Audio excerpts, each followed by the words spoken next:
I turned to her and him. I said, you know what? Fuck this job and fuck you. And then I just fucking walked out. I'm Brett Blake, and Bin Night with Tack and Matty is absolutely awesome, and you should have a listen. G'day. And welcome to Bin Night with Tack and Matty. Matty. No, keep going. This I is fun. am Keep going. Guy and Honda, and he Matty. is. Matty. You look very different. You look way more handsome than you did last week. What's happened to your face, or is it the background's changed? I don't know. I've clean. If you listen, I've clean shaven. I don't like clean shaving. I hate it. I feel like the distance between my nose and my lip is like too big or something like that. That's not the only thing that's too big, is it? The only thing that's too long. Yeah, well, that's the joke I meant to make. But thank you, because you would know. But I am doing a movie, doing a film, and I originally You're filming auditioned. it at the moment. We're filming it, yes. Had first day yesterday for me, and I auditioned for this guy who's like 38 years old, wants to be a dad, and I was like, oh, that checks out. I'm 38 this year. I'm already half the part, and then I get a congratulations, you got the role, and it's of a different name, and I was like, oh, that's weird that they changed the name. And then I started reading further, and it was like, oh, he's a 25-year-old surfer-looking dude. And I was like, 25? At first, I was like, that's not going to work. And then very quickly, I thought, I've still got it. I kind of went to the bottle shop afterwards, and I was expecting someone to ask me for ID. It didn't happen. But we went in, and to try and make me look up like 25, it was a clean shaven. And then they put some color in my hair. I don't know if you can see it. And when we're filming, like, they actually color? Is it darker or lighter, or just like the same? No, it's highlights. It's meant to look like sun kissed. Right. It looks a little bit lighter. Yeah, but they put like little curls in it as well. It looks so different. And Your hair already has little curls, doesn't it? Nah, curlier. Like ringlets. Like perm that sounds fun. Curly.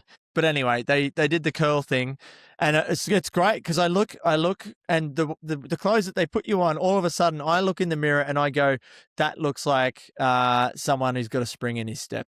That looks like someone who doesn't have back problems, hip problems, shoulder problems, and the rest, sleep deprivation and everything. So they've done a good job. That's great. Helps me feel 25. So anyway, we're filming that at the moment. That's what I'm doing. We'll be doing that for the next few weeks. How was it being back on set? Could you remember what you had to stand on the spot you're supposed to stand on, and remember your lines and talking to other people? Yeah, it was good. No, it was good. It felt very different because I was like, I have to try and like, you can't use your old reflexes and play the same character you've always been playing. So you got to try something different. And it was yeah, it was good. And I said to the AD when I walked up, because we were running behind, I said, you watch, we're going to do this in one take, one and done, and we're out of here. And he goes, if you can do that, I'm going to name the movie the Matt movie.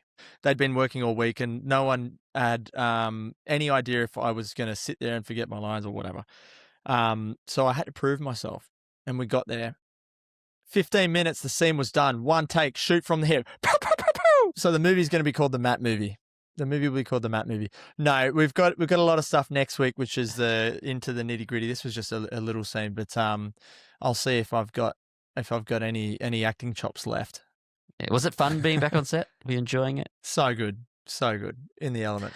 So good. You know, it kind of annoys me when I finish a day, even just doing play school, which is acting, but not really. You know, it's not the same acting, and it kind of annoys me at the end of the day because I'm like, I want to be able to do more of this. Yeah. Not only because like I enjoy it, but I'm like, I feel like I'm pretty good at it too. So like, I should be doing more of it. You know what I mean? But like we've got to have a bit of confidence, and I think it's right to have a bit of confidence. And it's like, yeah, it's hard in Australia, which we talk about a bit in this interview that we have coming up. Yeah. But congratulations on the role, Matty, and I hope Thank you, next sir. week and the week after go well. Yep. Looking forward to watching it. I have we've got to be doing our fan questions, Matty. Yes. Yeah, go. Now, this one, I tried to find, all I did was write down what the thing was they were wondering about. And I tried to find the person who had asked it, but we have so many different social medias, and I could have even been on a Spotify comment. I don't know. But thank you, because I thought it was kind of a funny one to talk about. Do you have a good wedgie story, Matthew? Have you ever been given or received a wedgie? I told this story recently because I did an interview with Matt for DNA magazine, and he was talking about wardrobe malfunctions. And I remember doing a Aussie Bum parade thing on the morning show, I think it was, or Sunrise or something like that. One of the morning shows in Australia on 7 or 9 or 10, whatever. And we walked out, and we were wearing board shorts that were made by Aussie Bum. We had to get to the end and then dack them and reveal like a brief style swimmer underneath. And I went to do that, but I pulled everything down. And even the hosts on the show were like, I think it might have been Larry Emder, were like, whoa! But I just saved it, so you could only see like a shadow or something. And I was like, got out of that one. And then by the time I sort of went around to go look at it, and I was like, I wonder if you could actually see anything, because I wanted to go watch it back to see how bad it was. Was it live? Oh, it must be live. No, yeah, it was live, but by the time I went to watch it, someone had clipped it on YouTube, and it already had like 700,000 views or something of people trying to see this video, whatever it was. I since had it deleted. Anyway, everyone out there, clear a space in the curb, because we are getting right in the in the bin today, because our guest is the embodiment of high-speed motorbike chasers, and he's the man with the mullet, Brett Blake, who we also know from the Neighbours set, and you'll find out why, and it won't be from being on camera together. You'll find out why during this interview, but yep. Here he is, the man himself. You will have a lot of fun in this. It is so funny. Brett Blake. I've been looking at Brett's socials, which are great, by the way. I really enjoyed them. And he was talking about Pornhub going down, and he was getting a lot of comments about using a VPN to be able to still see Pornhub. Does it work? And so that's a great way to kick off this podcast, really. Like, have you been able to get your porn access going? No, I couldn't. I don't even have, like, my printer's set up to the wireless network in my room. Oh, so you print off your porn? Is that what you're saying? Yeah, I'm old school, dude. You make a flip book? Yeah, I make my own little magazine. I cut it out. I've got different sections. I've got fetish sections. I've got normal stuff. I got my weird stuff towards the back. I mean, how do you guys do it? You're not printing it on a bubble jet printer anymore, or what? Bubble jet. Oh, the callback. We had one where we used to have a big VHS tape, and me and my brothers would be on shift to like go and record SBS. So we'd look through the news guide and see like sex scenes, nudity, and then we'd be ready to go with a VHS tape. And then as soon as we saw a boobie or a bush, we'll like record. And then we were over like 3 years. Over 3 years, we made a 20-minute, like, essentially a porno. And yeah, it was crazy. But it just had like 10 seconds of this film, 10 seconds of that film. Then it was like Angelina Jolie. Then it would cut to a French foreign film. It was a lot of work, but that's what you had to do back in the day to get it across the line. So I'm just bringing the podcast down, guys. I'm so sorry. Well, to be honest, I brought your down into this. We're literally in the gutter. This is the bin, so I don't think you can bring it down. If we're in the gutter, I'll keep going, because there used to be a creek near our house, and if you wanted to watch pornos, right, or see a porno, there was a big tree. Yeah. So you had to go, like, I knew where the hole was. So you had to go with a shovel to the creek, and then you'd dig it up, maybe a meter down, and there'd be a bag of pornos underneath this tree. And then you'd read the pornos, and then when you finished, it was just an unspoken rule. You would rebury the pornos for someone else to come have a look at. So it was just in our suburb. Yep. Everyone knew about it.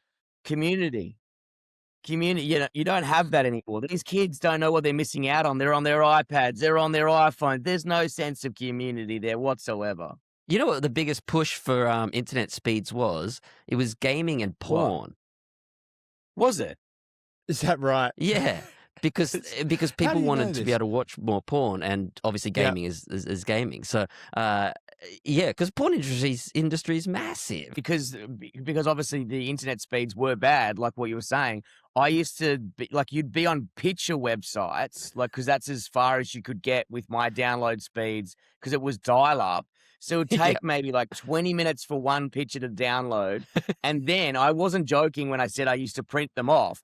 And then I'd print them off on a bubble jet printer. And if you remember a bubble jet, it was line by line. Yeah. And then I'd just pray mum and dad, because we had a 30-minute window where we got home from school and mum and dad would arrive. And me and my brother would just try and print as many naked chicks as possible and just try and distract mum and dad while the bubble jet printer. And you're like, oh my God, what is cyan? We've run out of cyan. We need to get cyan. It was so stressful, dude.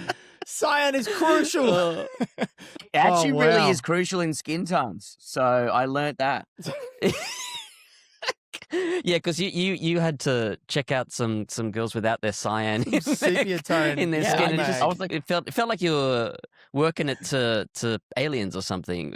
Exactly. I was like, the what these cyan in their hotties skin look like tone. they're from Avatar. I couldn't understand why their skin tone was so different. Maybe that's where James Cameron got his idea. He ran out of cyan. I think he only had cyan left.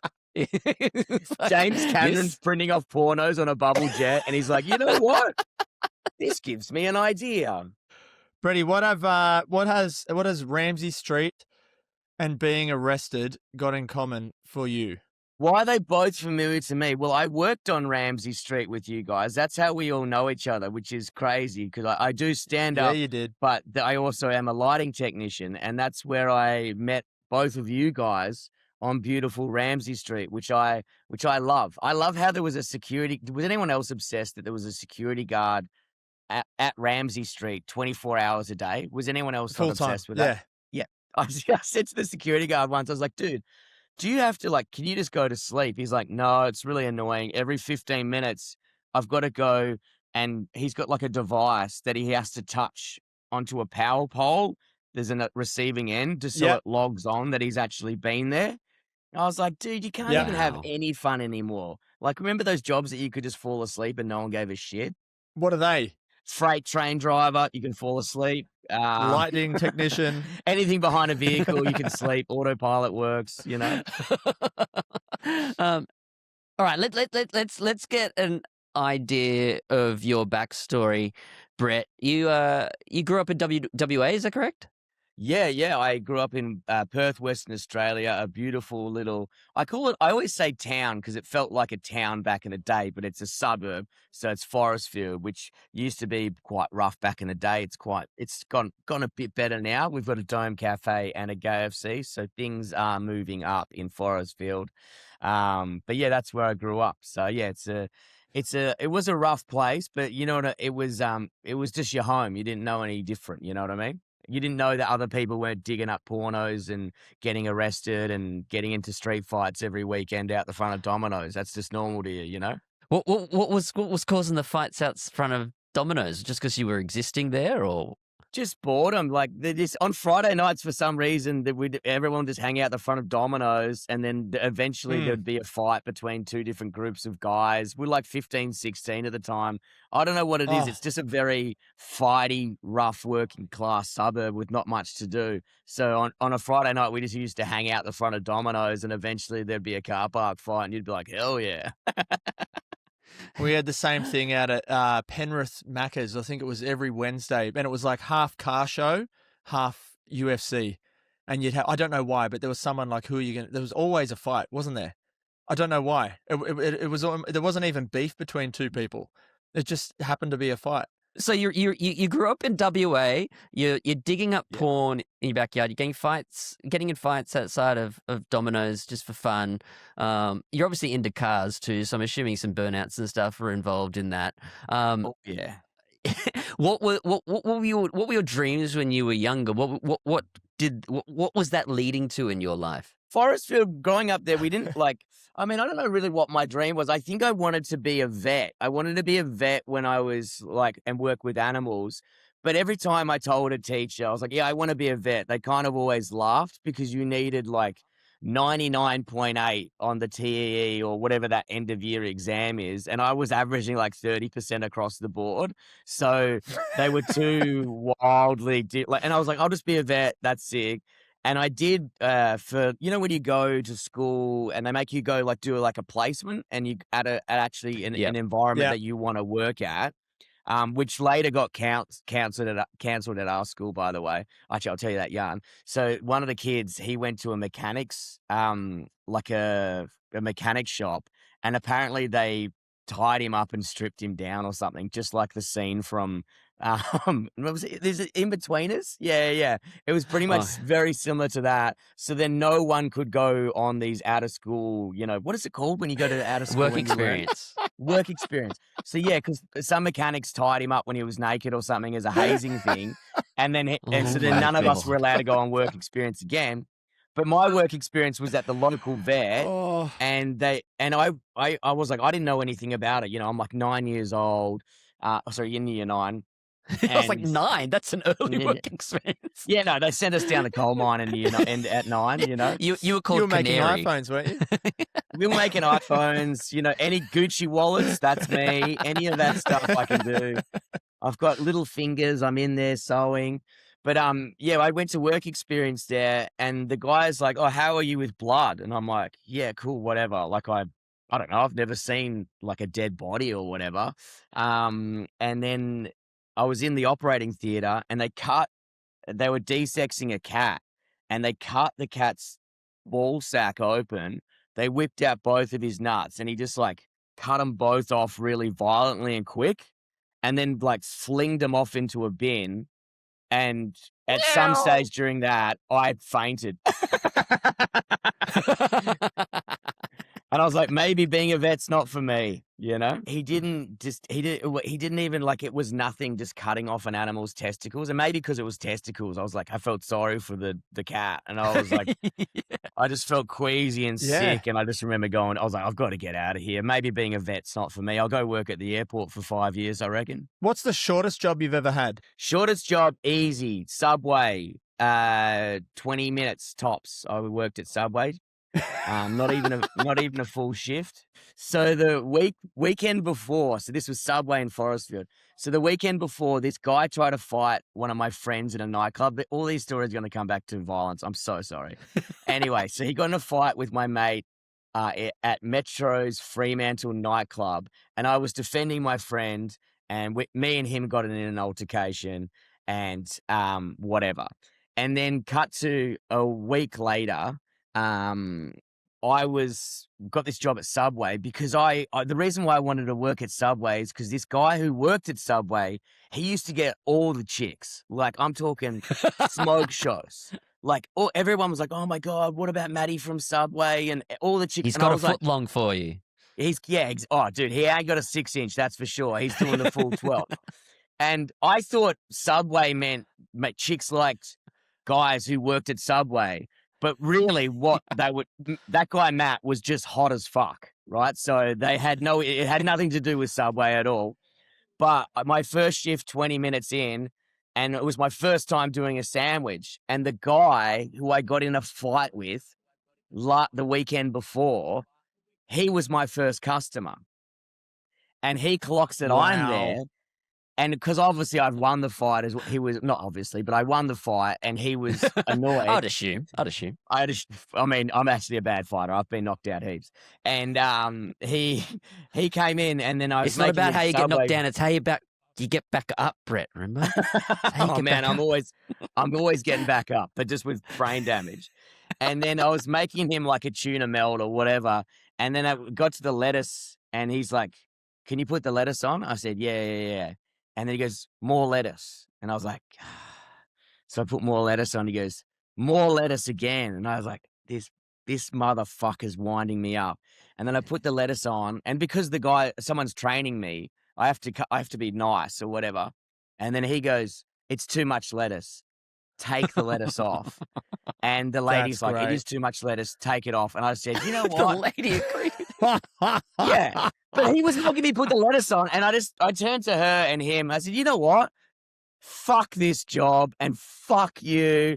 And then I just fucking walked out. And I was like, fuck this. I never got my paycheck. I just kept the uniform. I used to rock up to parties in it. And then, yeah, my mate's dad got me a job at the airport, and I just fucking worked at the airport for 4 years. It ripped. What were you doing at the airport? Dude, the airport was one of my favorite jobs I've ever had, because it was while I was at TAFE studying film and television, which eventually how I'd end up meeting you guys.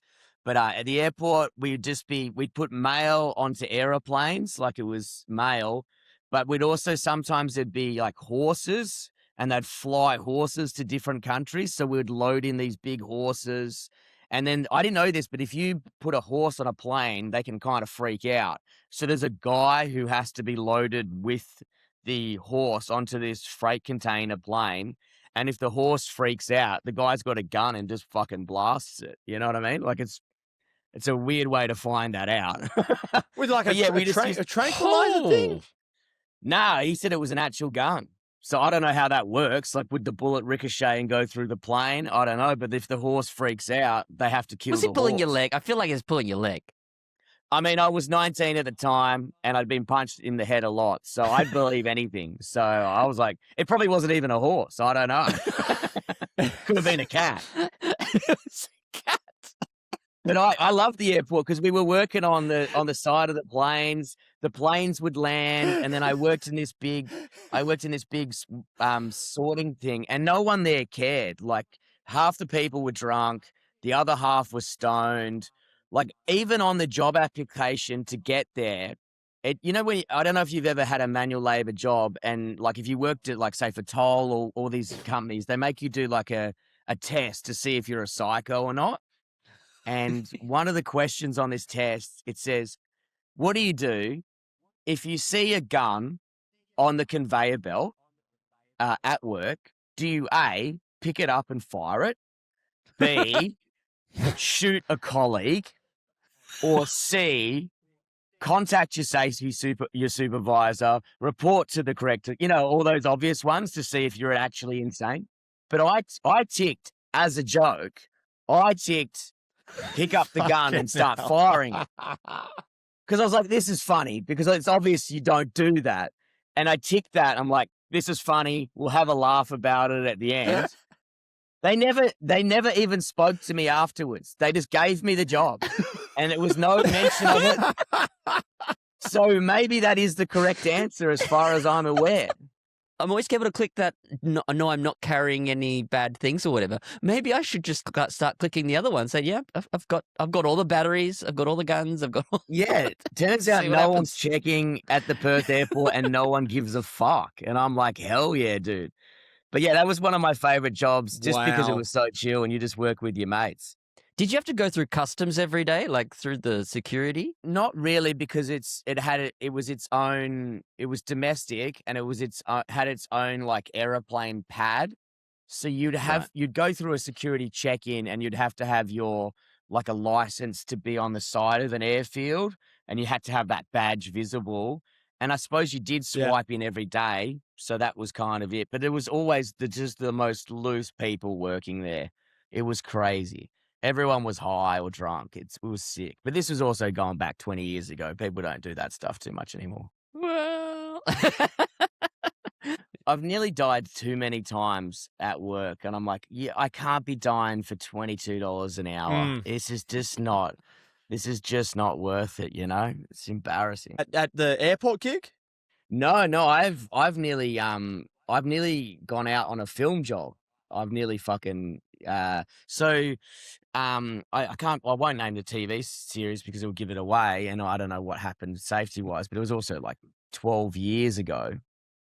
So those big boom lifts we sometimes have out, and we put lights on them to do moonlighting and stuff like that. There's sometimes 120 foot plus these big rigs.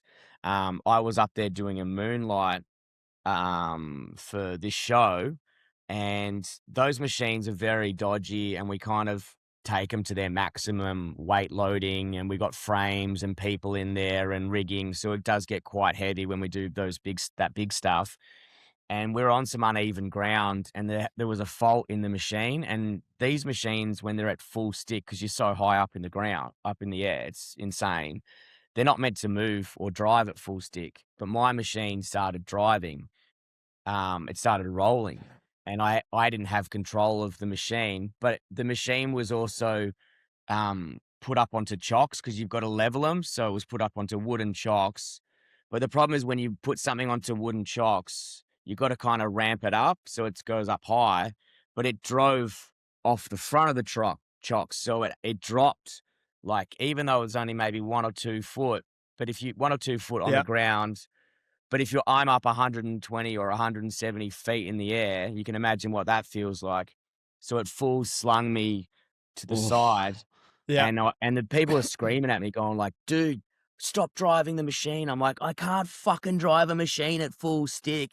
The machine's fucked. And then I eventually got down and maybe had a physical altercation with the best boy, and then and then went to the lighting truck and just had infinity beers. It was the worst.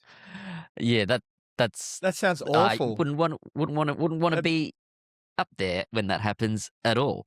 Adrenaline rush and then beer. What's wrong with that? Sounds like a good day out. Oh, dude, the beers were sick. I was like, I'm not working anymore today, guys. I reckon I just sat on the tailgate and I had like 10 beers and then just got stuck into a bottle of Bundy, and someone had to drive me home. Gosh. How long were you at Neighbours for, doing lighting? I was more on and off. I never did I think I did maybe 2 full contracts with you guys very early on, which was actually, funnily enough, straight after that accident. Because I didn't want to work with that crew anymore, and I wanted something a bit more. Because Neighbours, most people don't realise in Australian television and things like that, most TV shows only last for 12 weeks, maybe 20 weeks, and then they're done until the next year. Yeah. Whereas you guys go, I think you guys are 50 weeks out of the 54 or something crazy.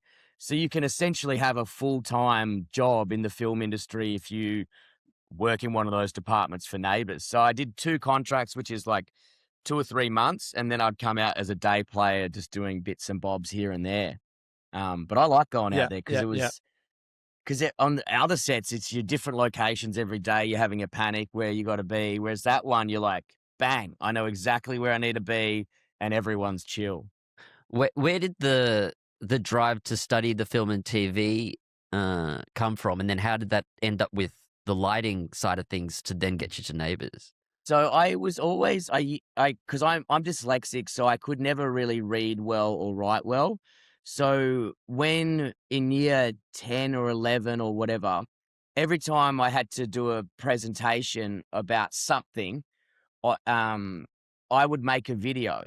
So I didn't have to write a big document or about it because I was bad at spelling or whatever. So I used to make videos because Dad had a handy cam, and I would make little videos about the subject. I think I did one on DNA or whatever, and I came up with a stupid little character, and I had an outfit on, and I made videos from that. So then I got into, I was like, oh, that's kind of cool. I want to go to film school. That seems fun.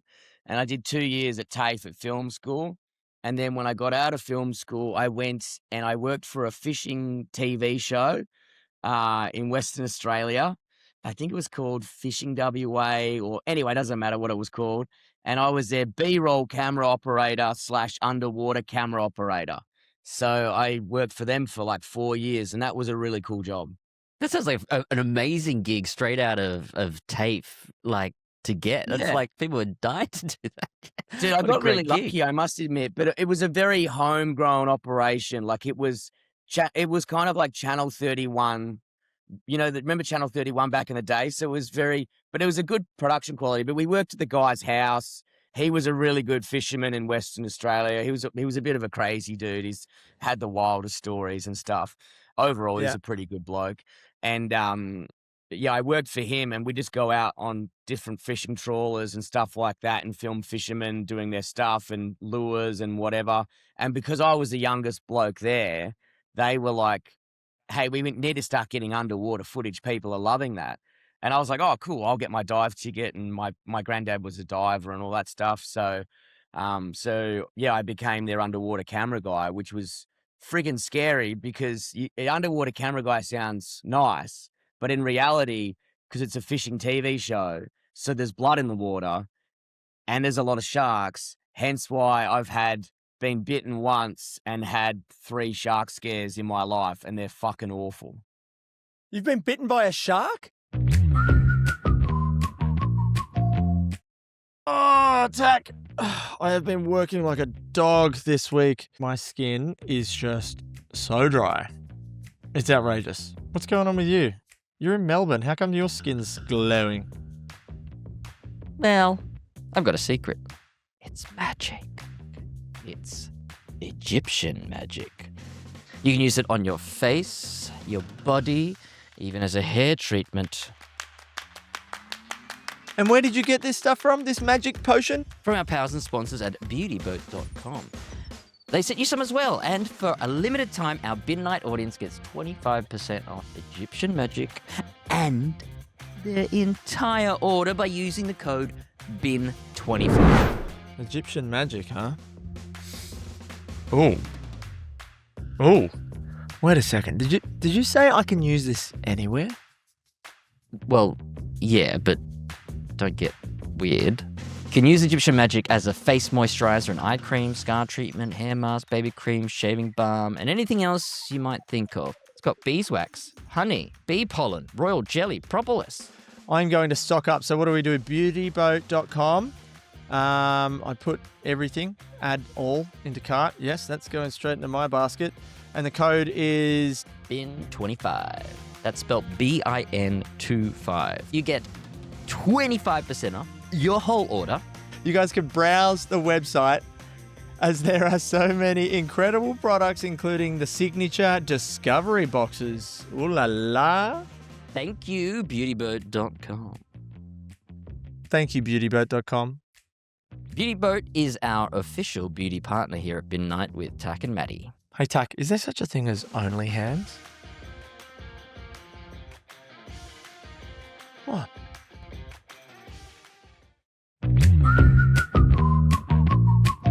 Yeah, I've been bitten by a shark, but only on the fin of my dive setup. So it just grabbed onto my fin. What kind of shark was it? But if you know sharks, it's actually a pussy shark. It's a grey nurse. So they're normally quite timid. Right. Yeah. But I was in a breeding cave filming them breeding, and they were all breeding up top, and I was filming it, getting some cool shots. But all the younger sharks, the bucks, the young teenagers, adolescents, they're lower at my level, and the big dogs are up there breeding. And of course, the younger guys want to get involved, but they can't. And they kind of saw me as a threat, so they started attacking me and my fins. So I have footage of, the company has footage of this thing on my foot, and I just have to I'm kicking it off and hitting it with a camera. It was only 2 meters, or maybe a meter. So it wasn't a big one, but it is, if I go to the pub, it's 7 foot, and it was, a great white or whatever the fuck it was. Hey, a shark is a shark. And you've experienced several shark encounters, which is so how quickly did you have to get back in the water after going up and going, yeah, I just got attacked by a shark? And then I just kept filming. Yeah, I still had another 20 minutes of oxygen, so I was like, oh well, just keep going, you know what I mean? Because once you come up, you've got to do certain safety stops, so it takes a lot of time. The depth I was at, it would probably take me maybe 30 minutes to come up, so you've really got to commit to when you come up, you have to come up properly, which is doing all your safety stops and stuff like that. What's it? Is that stop? Is it called? Is it called bends? Yeah, you get the bends. Yeah, so if you dive, most recreational divers can only go to 25 meters, and because if you do pull out or freak out, you got to do a 5-minute safety stop at 5 meters away from the surface. Whereas when I dive, I'm certified to 75, like I'm a deep sea specialist, whatever diver or something, so I can get to 70 meters. But once you go to 70 meters, you have to come to 30, and then it takes you a long time to come back up. So after that job, then I came to Melbourne because I finished up working for them. We did a big dive off the Komodo Islands, which was cool. We did a big, so I lived on a dive boat for a month filming these rich backpack or rich tourists or whatever, these German billionaires or whatever, because they wanted to make a shit TV show. And then I came over to Melbourne And there was the worst show ever, but they had millions of dollars, so they just paid us heaps of money just to film them. It was fucking crazy. And then I came to Melbourne, and there was a job that required. I think it was called The Moon and the Sun. Was shot here, and there was a lot of underwater stuff in The Moon and the Sun. And my friend said, "Hey, look, do you want us to get you onto a film job? There's a lot of diving stuff." And he's like, "Oh, I know a guy who's a diver from Perth. You can come over and do stuff." And I can also, at the time, I could hold my breath for underwater for about minute 30, maybe even sometimes 2 minutes. So they said, "Oh, fuck, that's handy because you can swim down and put in the lights and move out." But then I got the job on another set, and they never put me underwater once. And I just been working in the lighting industry since. So throughout all this, you're obviously a naturally funny guy. But when did the idea of doing stand-up come into all of that? Well, I've always loved stand-up, and I did stand-up before I came to Melbourne, like just like little bits here and there. I always loved Billy Connolly and stuff like that. But I did an open mic in it's called Raw Comedy, which in Australia, that's like where all the young people, it's a competition, and if you win, you get to come to the Melbourne Comedy Festival. So I did that a heat. There's like 20 heats, and I did really well. And I thought, fuck, this is it. I'm Dave Hughes. I'm like 17 years old, or maybe 20 at this stage. I'm like, dude, this is it. I'm a comedy genius. I've always known this. And I got to the semi-final, and I didn't know this about comedy, that most comedians do the same set every night or work up a set and use the same jokes again. I didn't know that. I thought you had to write a new set every single time. So I wrote a completely new set, and it was fucking awful. And I went out to like 300 people, and I just took it in the face. Like not one person laughed. And then there was someone from my TAFE who went to TAFE with me or high school, and they came up to me at the end, and I'm all like shell shocked. And they're like, "Is this what you do now?" And I'm like, "No, not really." But and then I went out into the car park, and it was like misty. This fucking Hilux pulled up, red Hilux. I still remember it. The guy wound down the window, and he goes, "Hey, mate, were you just on before?" And I went, "Yeah." And I thought he might have seen me the week before and was going to say something nice because he was smiling at me. But he just looked me dead in the eyes and goes, "You fucking suck," and then just drove off. And then it was like a scene from a film, because when he drove off, there was a thirsty camel behind him, and I just kept walking. I didn't break stride. I just walk in, bought a bottle of Jameson, and fucking just started drinking it. And it's just straight. It was awful gig. Thirsty Camel being a liquor store, for everyone who doesn't know what a Thirsty Camel is. I think with a lot of things that people don't realize, is particularly with comedy, is you have to fail so much, because that's just how you find out how something is funny. So particularly with stand-up, and from order for me to go, "Hey, I have this idea or story about something that's funny," I have to go, you can't ask your friends, "Hey, is this funny?" Because they don't fucking know. And also telling them a story with a mate is different, because if I tell a story to a mate, they already know me. They already know kind of how I'd react in that situation. "Oh, that's classic Brett, that happens." But when you tell a story to the audience, they don't know fucking anything about you. They don't know who you are, where you're from. So they're missing so much detail. So when you do a joke for the first time, 90% of them, every joke I've ever done, they never work the first time. They always fail. And then you've got to rewrite and fix and maybe figure out how you're communicating it to the audience, or add something funnier or take something away.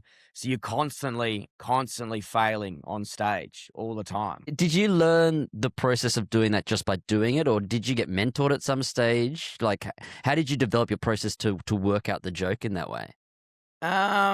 It's just, you kind of get into comedy. When you get into comedy is such a community, and it's of like kind of everyone's different, but they've got the same kind of brain to a degree.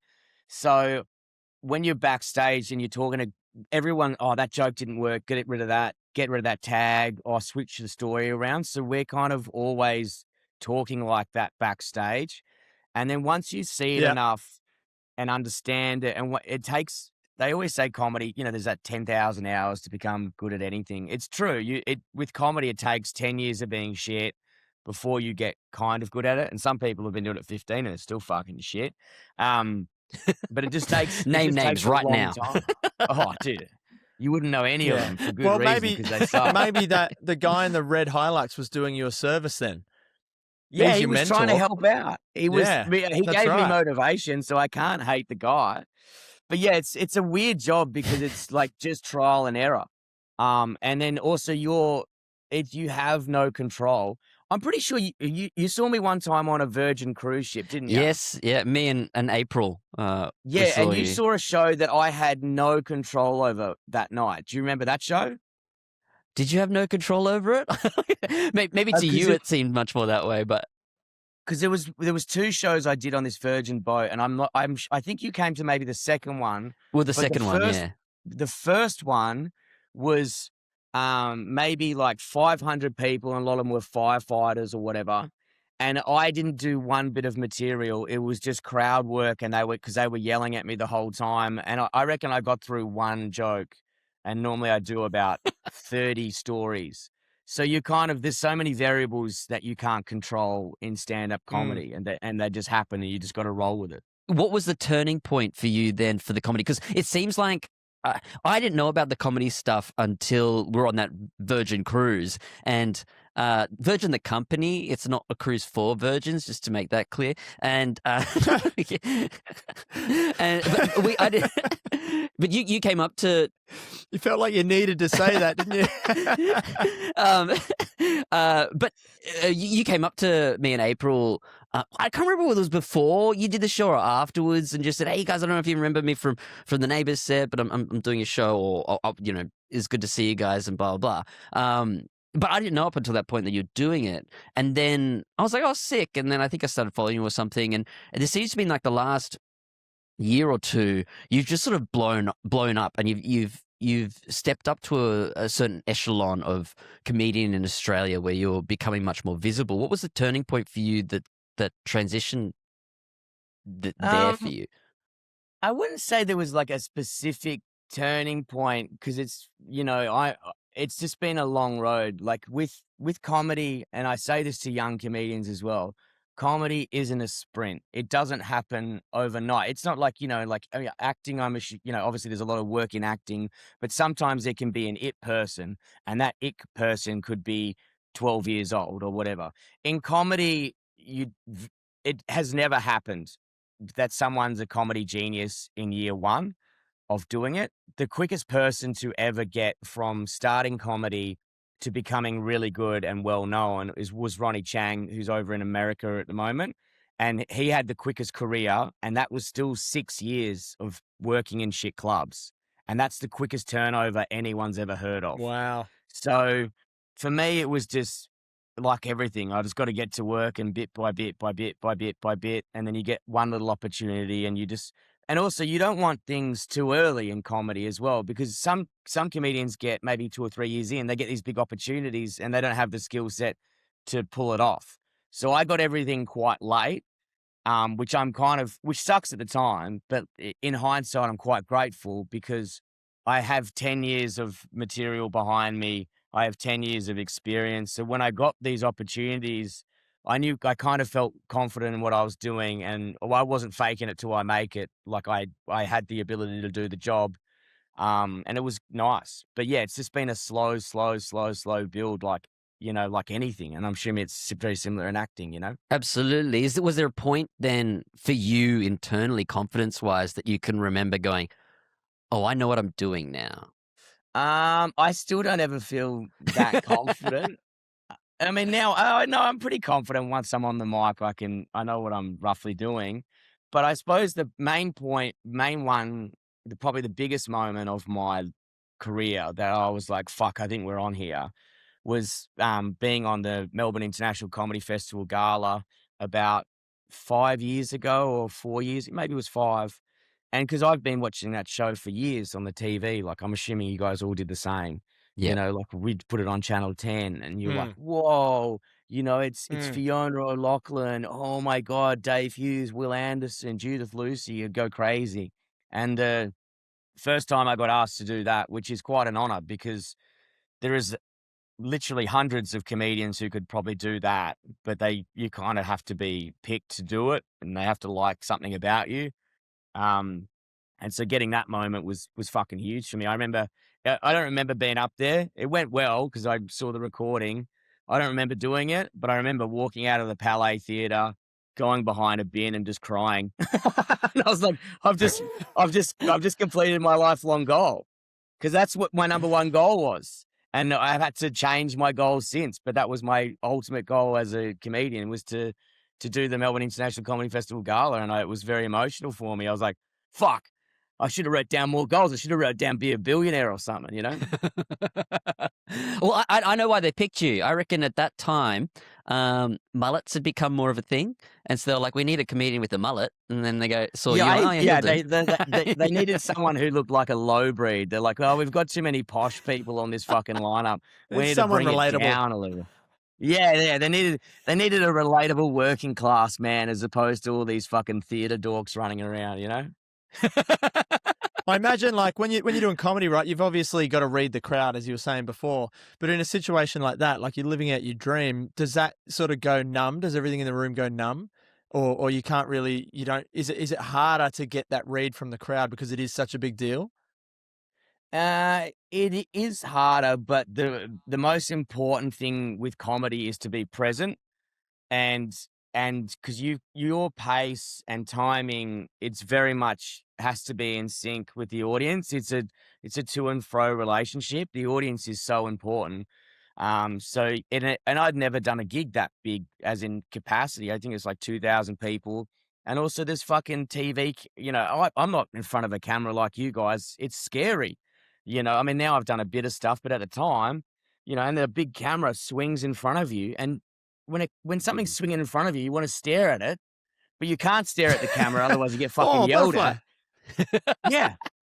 Dude, the first gala, I went and looked at it, and they're like, it cuts away. Because I was like, I didn't fucking know there'd be a crane there, and you know what I mean? But I just had to remember to be grounded, and it's the audience. I'm playing to the audience. It's for them.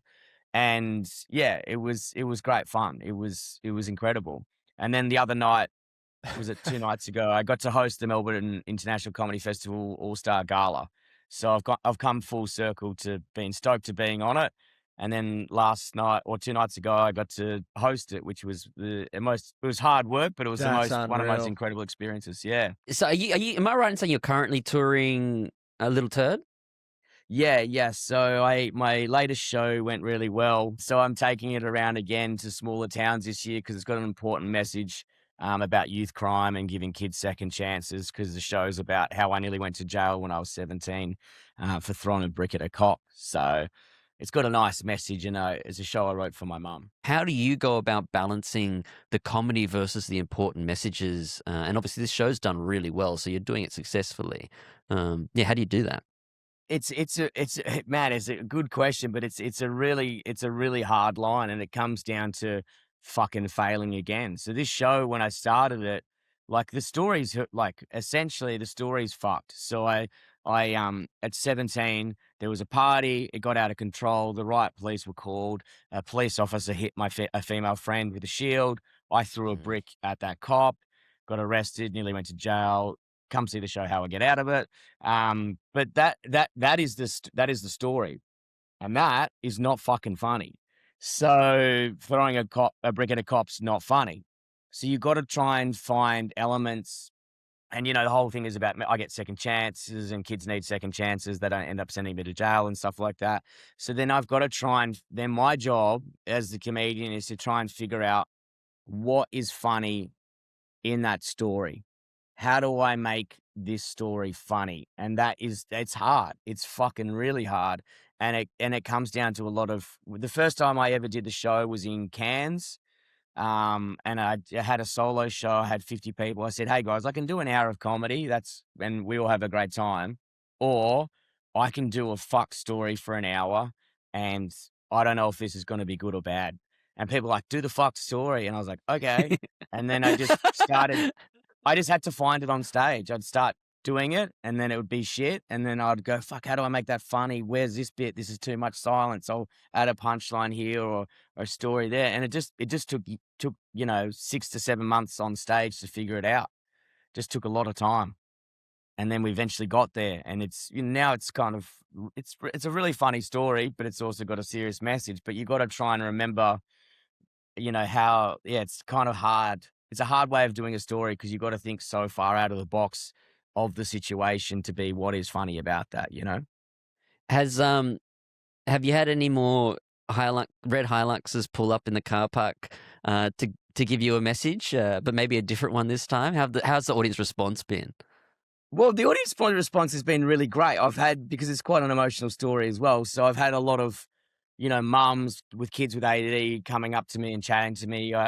There's a lot of people sometimes crying the show, even though it finishes funny, but there's obviously a nice message in it. They're not crying out of because they hate it or whatever. But even like last night, you can't think what happened. This is so bad. I hate it so much. But even last night, I had 30 walkouts.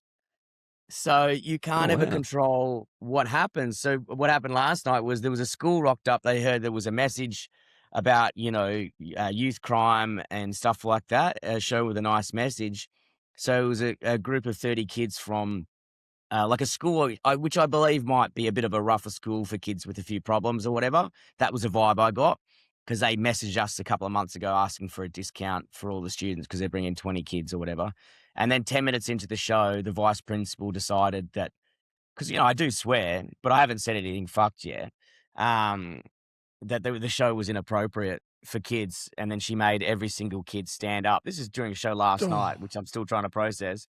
And then if you can imagine 30 people leaving a show in a fucking 120-seater, it's a lot of movement. And then one of the teachers came up to me. He's like, "I'm so sorry. The vice principal is worried about the content." And I'm like, "Mate, I've told you that this was an adult show, but also I've still got my other audience to look after." I said, "Oh man, it's fine if you don't." Well, is this mid-show they're talking to you? Yeah, this is 15 minutes into the show. I'm having an interaction with the guy, and I said, "Look, it's fine. Look, I totally understand. You can just go. You don't have to have the." And he's like, "I just want you to know that."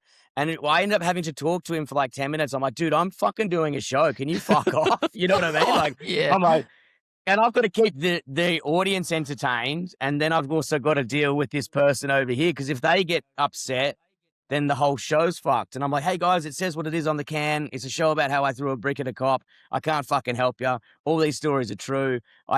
This is just my fucking life, Yeah, I still don't know what to do with it. I was like, because I wanted and the kids are like screaming, like, "We love you. I'm sorry. They're kicking us out." And so it was just crazy. I'm like, I don't know what the fuck to do with that. But yeah, so it was like that happened in that moment. And you're just like, well, guys, what did you, when they asked for the, discount months ago, I said, "Hey, just so you know, it's an adult show, adult themes, totally happy to have you here." And they've also walked into a pub at 8, 10 at night. What the fuck do you think's going to happen? Yeah. And they're all 15 and 16.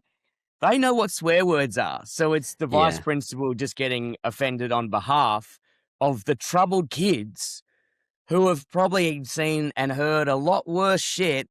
And the message at the end is about giving kids second chance, and there's hope for parents, even if you do have a naughty kid. So you've just fucking got scared about a swear word, and then you fucked off, and you've just missed all the information and the important story. Now you've recently you've stepped into the acting realms. You've come onto the side with me and Matty with the 12 and what else you've been in recently? The Tourist, the 12. The Tourist, yeah. Yeah, I'm cutting your fucking grass, boys. Watch out. Knew this, but I'm a shit actor. You know what? I am so shit at acting. And I'm gonna tell you this story because and there's a turning point because I was always like, because for years I was. Are you saying that so that we don't walk out like the school kids? Just give us a heads up. Just stay with me, guys. Stay with me. Stay with me. It's going to be good at the end, please. I'm out. This is it. Come on, get out of here, you rat. If you actually did leave, I'd be really upset. Because when I used to. Because I never really respected acting because I'm a lighting technician. We stand there, we watch you guys do your thing. And, and I'm like, hurry the fuck up. I just want to go home. You know what I mean? And like, if you guys stuffed up a line or whatever, I'd be like, oh my God, how hard is it? Just fucking do it. Wrap it up. You know what I mean? But when I jumped onto the other side of the camera, I was like, oh my God, your job is so fucking hard. And it really gave me a respect because and particularly Neighbours actors, because you guys have the most, like I've done small things. I've only done a couple of paragraphs. So most I've done is 6 pages. The amount of dialogue you guys have on a day is insane. And now I've done a full 180. I have the utmost respect for particularly Neighbours because they have so much dialogue. I have a respect for the craft because it's hard, but particularly because no one shoots more minutes per day than you guys at the time. Most TV shows may shoot out of a TV show or a film, maybe 2 to 3 minutes of actual screen time, whereas Neighbours would shoot 22 to 25. Is that correct? More even, like 30. I think it's closer to 30. Yeah. Yeah, when we were doing the minutes. 6 eps a week, which in recent years it wasn't, but back in the day we were doing 6 eps, and that was it had to be around 30 to make up the extra episode each week. But how do you guys tackle that much dialogue? It's fucking insane. Well, I think it's looking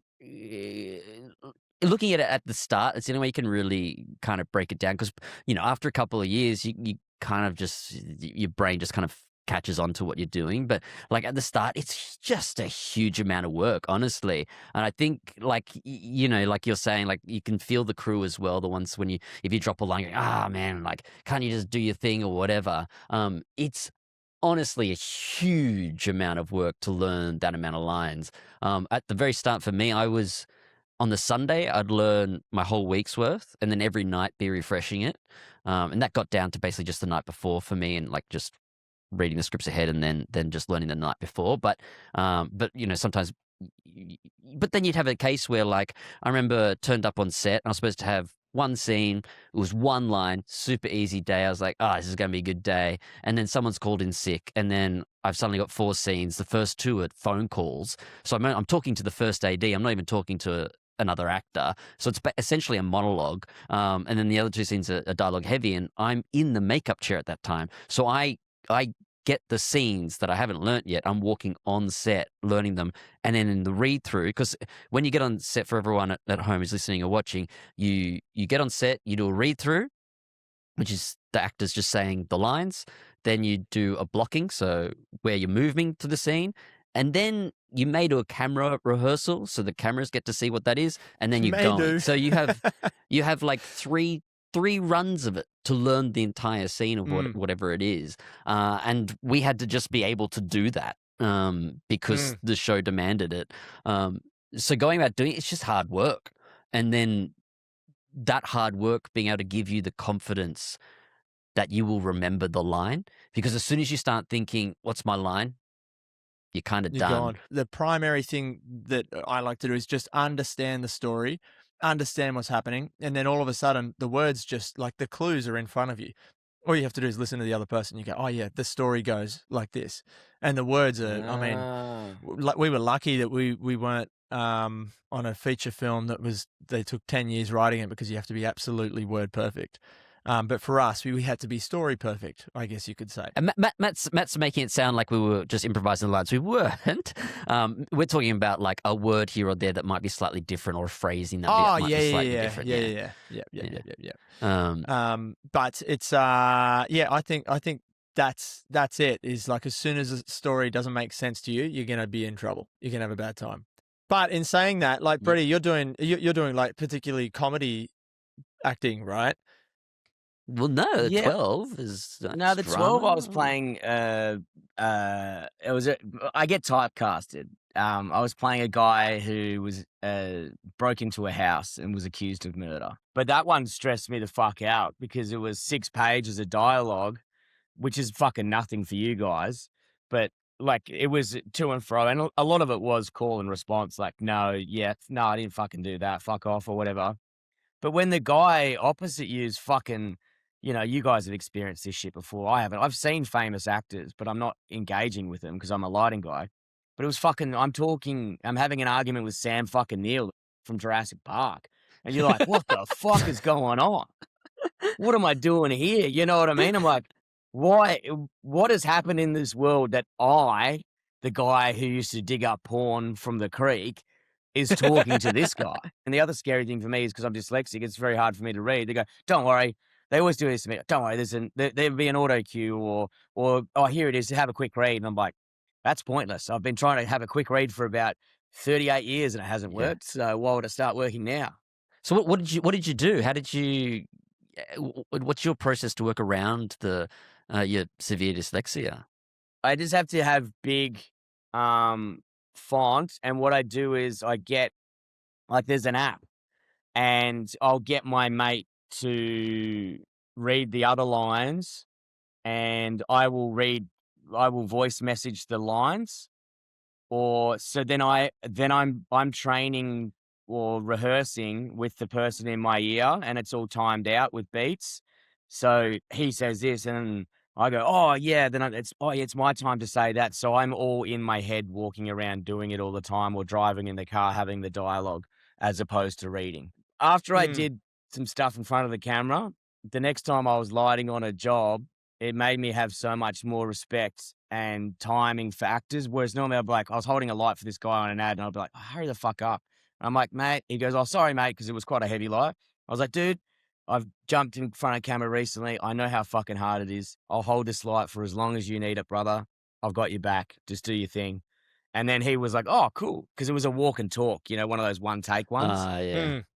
And I was like, dude, you take a year if you have to. That's my job. So it was kind of good to be on the other side to respect the craft that you guys do. So I'm glad I had that opportunity. Yeah, because when you were on the Neighbours set, oh man, the groans that we heard from you all the time.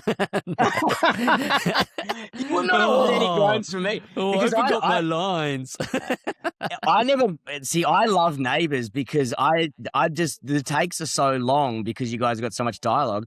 I'll just go fuck off and have a cigarette. I'll go to the tea trolley. I'll be looking at Stingray's memorial out the back. I had the best time on Neighbours. It was because you guys were so dialogue heavy, and it's also because you guys it's so many minutes in a day. Like when we light a film, say a movie, lighting a movie for a particular scene will take hours, but Neighbours doesn't have that luxury. So everything's hard and fast. It still looks good, but everything is so hard and fast. So everything gets whipped up within 30 seconds, and then it's all about you guys, and then your scenes take ages because it's a dialogue-based show. So it was perfect for me. So I did less lighting, and then I had more time on the shitter. It was fucking sick. While you guys were doing the work. Rest room. Hell yeah. Man, I remember being at work and having you there, and then I think I might have seen you on telly the night before or something. And then I realized I'd seen you everywhere all the time. Your comedy was really picking up, and I had this moment, I was like, fuck, he's on telly more than Neighbours is at the moment. You were the most famous person on set when you were rocking up at Neighbours. Little did we know, and the most famous person's just sitting on the shitter, not wanting to be filmed. Well, yeah, and I still kind of like it because even when I did the gala last night, I know all the lighting technicians, they're all my boys or whatever. But the first time I did the Tourist, I went to Adelaide. It was shot in Adelaide, and it was my first big thing. But I rocked up, and because I've been working in the film industry, and the film industry is such a small industry, I rock up and have my own trailer or whatever, which is crazy. And then this guy comes in, he goes, mate, you must get this all the time, but there is a lighting technician in Melbourne who just fucking is the spitting. And I go, it's me, fuckhead. And they're like, what are you doing in the trailer? Get out of the trailer, you fucking idiot. And I was like, I'm the actor. They're like, get out of the, what are we having?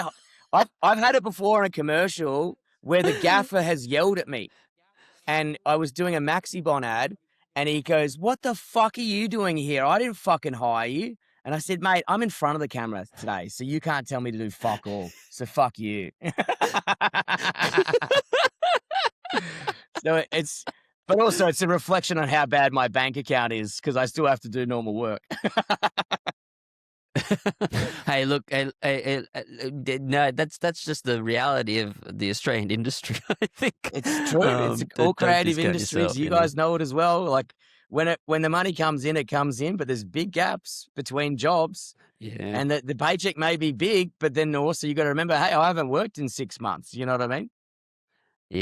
Yep. No, it's rough out there. It's rough out there. It's very rough out there, you know? We have zero support from the government too, which doesn't help. No, quite the opposite support, particularly when it comes to getting foreign investors and tax breaks and things like that. Our government's been quite slow on it, which has greatly impacted our workflow. And also, you know, bringing in that 30% for Netflix, I don't think they realize how important and crucial that is for our industry, because it forces local productions to, you know, gives actors work, but it also gives thousands of people behind the scene work as well. So I'm really looking forward to that coming into play next year. You guys are going to have to, you're going to have to move to Queensland, I think. This is where it's at, boys. I think the Queensland government spent $925 million last year alone on our industry. I think they've taken the top spot above New South Wales. Victoria's like way down the bottom. And that's big, because that's where all the big stuff's filmed, all the Marvel films, all that stuff shot in Queensland. But yeah, unfortunately, the comedy scene, you know, I've got to pick where I want to be for comedy, and right. Melbourne's it. But hopefully Melbourne picks up. Plenty of mullets up here. Plenty of mullets up here. That's the best You'll part. Find as soon as you go there, there's 4,000 mullets on set. I've got the least impressive mullet there. Yeah, that's the problem. That's why you've got to be in Melbourne, right? Because if you're in Queensland, you just blend in. You stand out in Melbourne, you know? It's like there's that unique guy. I did some work in Queensland. I was working on Aquaman, and I got to meet Jason Momoa, and that's how he nearly broke my hands, because he goes, "Hey, man, that's a fucking sick mullet." And you're not normally, as crew, you're not really meant to engage with actors, because obviously you guys are getting into character and doing your job. It's quite stressful, and we're, you know, our default is to be quiet and kind of give you guys your space. And he goes, Matt, it was like during a take, he's like, "Hey, man, that's a fucking sick mullet." And he went to high five me, and it nearly broke every bone in my hand. I was like, "That is the world's strongest man." And I was like, "Oh, thanks, mate." And then I turned it around. I was like, "Oh," just crying in front of Jason Momoa. I was like, "Yeah, Jason thinks I'm pretty cool, I guess, you know." But when I first came to Melbourne and was doing like acting jobs and stuff, dude, I got so starstruck when I saw Toadie. It was and Dr. Carl and Susan. I was like, because that's my childhood, and I was like, "Oh my fucking God!" Like, because that's what we did every night. You know, it was The Simpsons. Then we watched Neighbours. That was, and then we'd switch to Home and Away afterwards, and that was life for 10 years of my life. So, and then you're like, "Oh my God!" And then like, I was like a child. As soon as I did that job. That's the main reason I wanted to do Neighbours, is because I wanted to see all the sets. I wanted to meet all the people. I wanted to go, you know what I mean? And when you get to the set, you're like, you don't realize that Harold's is inside. You know, you forget all those things because you're just distracted by it. But just hanging out at Lassiter's Lake and shit, you're like, this is cool. You know what I mean? Like, I loved it. Yeah, that's the fun of being on sets in general too, and something that I love about the job is like there's a different kind of energy on sets. If it's a good set, at least, that it can be quite infectious, you know, like, and it's a bit of a drug in a way that you just kind of want to get back on them. And partly that thing of being the art form being so collaborative, like everyone's working towards this singular goal, and it's nice to feel a part of that community, so to speak, you know? Yeah, and I think people the general people don't see how much of a team game it is, you know what I mean? And how creative every single department has to be, and how you know, from wardrobe to hair and makeup to continuity to lighting to gripping, they're all the best in the biz, and they're all working so hard for this one moment. And I think it's kind of cool you actually get to see. That's probably what's fascinated me about it, is like how much work goes into sometimes 4 seconds of a film, or maybe 2 minutes of a TV show. It's weeks and months of preparation to make this house or to do this, and I think it's incredible to watch, you know? Yeah, and years and years of knowledge from each person's role on the film set too. Like every person there has a role, and you know, especially on a show like Neighbours, which is, you know, the budget's low. Every person there has probably 3 or 4 jobs at a time that they're taking care of, and the knowledge and the experience that they have to have and bring, it's so important. There's no one, even though some people are doing their thing and going and sitting on the shitter. But the experience you bring to be able to set up the light that quickly to then have that time, that's important because you still have to have that thing set up in the way that you've got it set up too. So and there's all those old guys and girls who've been around forever, and you're like, oh, what you use? If there's a weird reflection on a car bonnet, you use hairspray to get rid of the thing, and just all these crazy things that people don't even think of. Like, there's so many like life hacks or way to do things that make it look good on camera, and it's just. You remember that time there was a heat wave on Ramsay Street? There's probably multiple heat waves. And they put the toasters in front of the camera. We were filming through fucking toasters, which is insane. But it worked and it looked great. But that's just all the part of stuff I love. Yeah, and to explain that a little bit, because people, what you shot through a toaster, no, they rigged toasters to basically not stop heating, and then they put the toaster just below the front of the lens, so the heat from the toaster rises in front of the camera, and so it gives that heat shimmer that you can see when there's like a really hot day or whatever. Yeah. Yeah, and I'd never even seen that one, and then obviously because we were lighting, we're running power cables. I'm on toaster duty all day, moving 3,000 toasters around. I'm like, oh my God, just turning toasters on, running power cables. It was a nightmare. But just, I don't know, stuff like that. You're like, that's fun. You've got Taskmaster coming out soon, right? Or has that started yet? Does it come out? It was recorded ages ago, and it's just been in a holding pattern. I don't understand it. I believe I've heard whispers that it's coming out at some stage before July, but I don't know. I honestly don't know. But we shot that, and that was so much fucking fun. That was probably the most fun I've ever had in my life, like doing anything. So, I'm really excited for people to see. Until this podcast, right? This podcast, correct. Yeah. I'm really excited for people to see the show because I think it's a great. I'd never seen the show before, and I told them that when I was there. I was like, I haven't watched this show ever. Like, I don't know what to do. Like, and they're like, what do you mean? There's 5 seasons of this show out, and you haven't watched one show. I was like, dude, if it hasn't got international versions, if it hasn't got a fucking dirt bike in it, I'm not interested. So the first time I saw it was when I was on it, and then which is why if they cut to me at one stage because I didn't realize you did live tasks in the studio. So we did a couple of those, and I was like freaked out because I didn't know what happened. But man, it was just 2 weeks of they fly you to New Zealand, and you literally come out, and Tom Cashman, who's the co-host, and Tom Gleeson, they're both good friends of mine, but you can't interact with them. So when the first time I was technically on a big TV show, they said, "Hey, behind this door, we're not going to tell you who's there or what's going to happen, but just walk out." And I was like, as soon as I walk out of that door, am I on TV? They're like, yeah. And I'm like, oh my fucking God. And so you're just on, and you've just got to, the worst part is you got to figure stuff out, like with your brain, and I'm stupid in front of all these people. And I'm like, is this the right answer? And they're like, we can't tell you shit. And then, yeah, it was crazy. Well, that's coming out at some point this year. What else you got going on? You've got your tour going. How long is that going for? So yeah, I've just extended it out. So most of this year I'll be touring around Australia. So jump on my Instagram at Brady Blake, and you can see all the dates there. And come see the show. It's got a nice message for runaway kids or little turds themselves. So it's got a nice message. So come check it out. Don't bring your own literal little turds with you. We were joking at the start about it being a little turd. Everyone's got a little turd inside them, Tack. Everyone's got in both meanings of the way. Everyone's got a little turd inside them at some point. Yeah. I really hope we get to work on set together. That'd be so fun in front of the camera as opposed to being split in the off and on camera sides. No. I'm more comfortable behind the camera. I leave the in front of camra stuff to you guys. That's why I want to work with you. I want to see you uncomfortable. Oh no, dude, I hate it. I don't want it.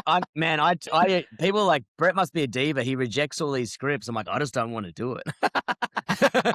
Freaks me out. I'm like, it's too much dialogue. I don't want to do it. Oh yeah, no, fair enough. No, thank you, mate. It's been brilliant. Definitely go check out his Instagram for his shows and everything else he's got coming up, because if you haven't been entertained during this podcast, nothing will entertain you, to be honest. So what are you doing here? You're a legend, mate. Thank you. Thank you, guys. It was good seeing you again. Done. Freddie Blake.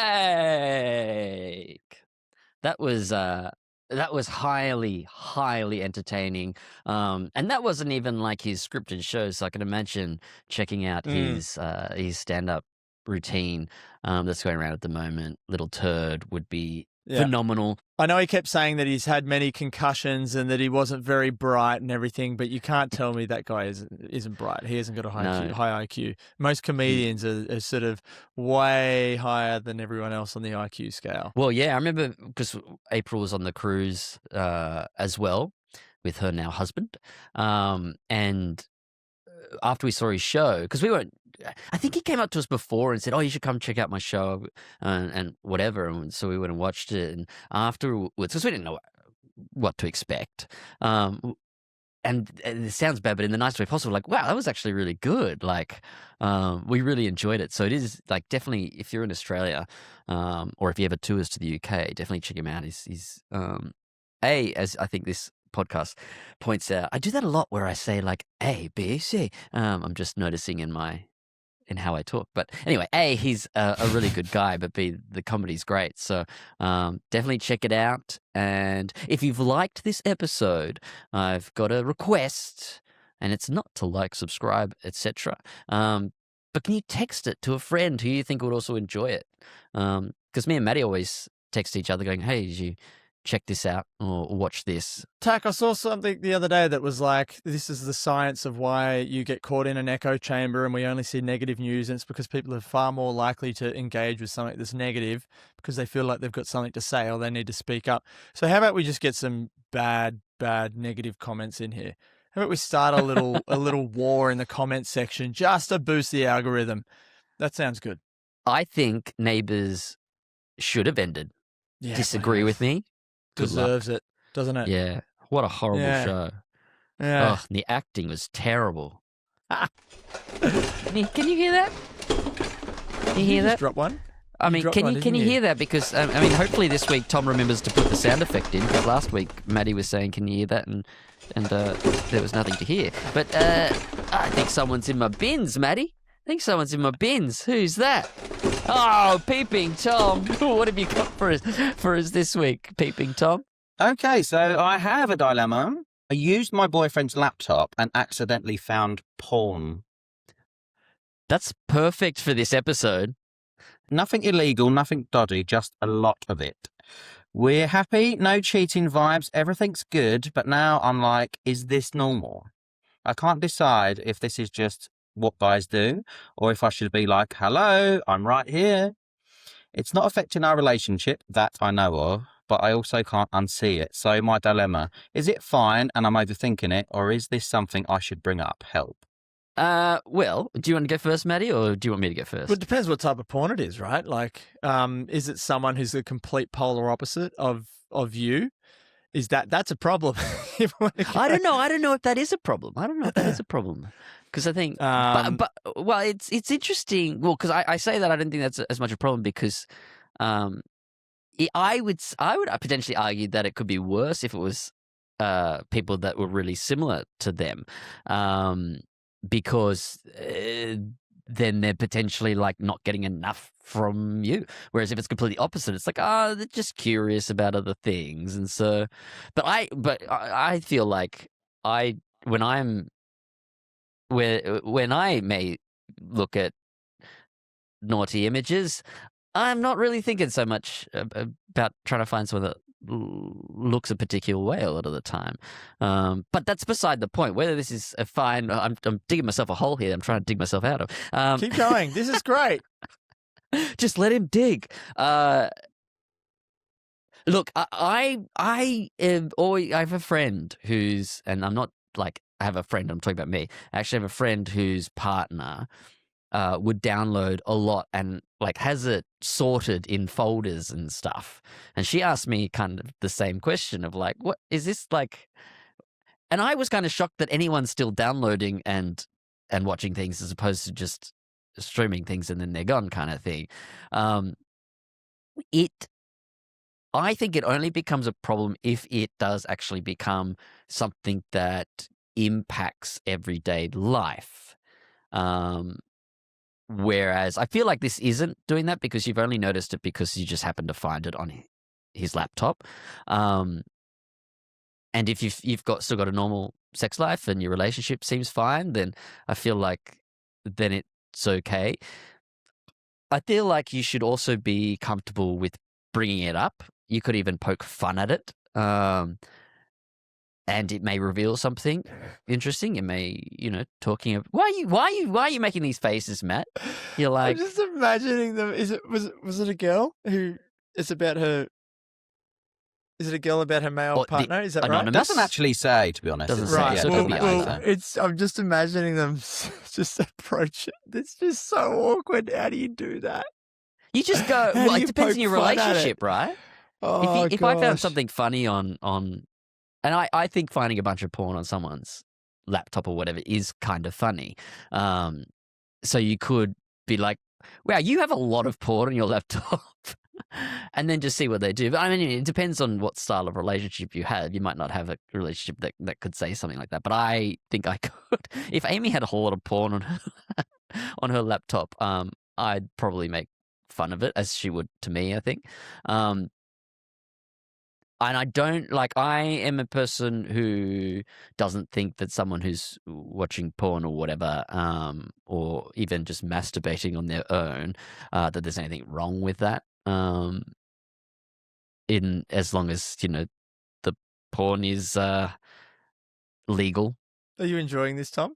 This is so good. No, just I keep really, going. This really is am. so good. I just thought of 3 things we can clip out of that and just make out of context memes. Wow. Which is what I'm here for. Which is what I'm here for. Yeah. I don't know what you do. That's incredibly awkward. How do you? I don't know. I'm sorry. I'm dumbfounded. I mean, porn is disgusting. The thought of someone using that to get off is just foul. Like, it just you blows realize my mind how that people everyone keep just going back listened that to sort the of stuff. episode we just did, Matthew. The interview we just had, and now you're pulling this on us. What result do we want? Do we want the partner to stop watching porn? Do we want the partner to do it in front of them? Do we want them to share it and be completely open about it? Hey, look at this. There's 4 people in this one. Is that the kind of like relationship we're trying to establish here? You're all gonna go about it a different way, right? Because if they go, okay, well, I'm gonna leave porn on my browser history, all of a sudden they're gonna be like, oh, it's open. Like they might not even be into what they're doing. They might just be take it as an invitation to something that it's not. Do you know what I mean? Like some people do things in porn that most people in a normal relationship wouldn't even go near. And maybe that's my signal. Okay, now, Well, in now the porn you're that okay you with watch, that. clearly. I don't know. Yeah. Like it's if it hasn't got 10 people in it, I'm not interested. No, but you're right, Matty. Like the outcome is very important. So this anonymous, it depends what you want. Do you yourself watch porn? And can you then maybe go, have you seen this one? And maybe because there are couples out there who watch porn together. I've never been in a relationship where that's happened. I know someone who had this sort of a similar thing. I think they were trying to spice up their sex life or whatever. And this was a straight relationship, and this was the girl in the relationship, and she just decided to have it playing on the TV when her partner came home. And that was the thing. And then from that point on, I think they used to sit there and watch it together. So if that's what you're going for, if you want to watch it together, it's really happening. But yeah, but yeah. Well, they weren't married. They weren't married at all. It's bye, Tom. Bye. It's my turn for a joke. Here's one. You ready, Matty? Yep. Knock, knock. Who's there? Ben. Ben who? Been waiting all week for Ben night. Pretty good. Pretty good. Yeah. Wow. Rude. See you next Ben night.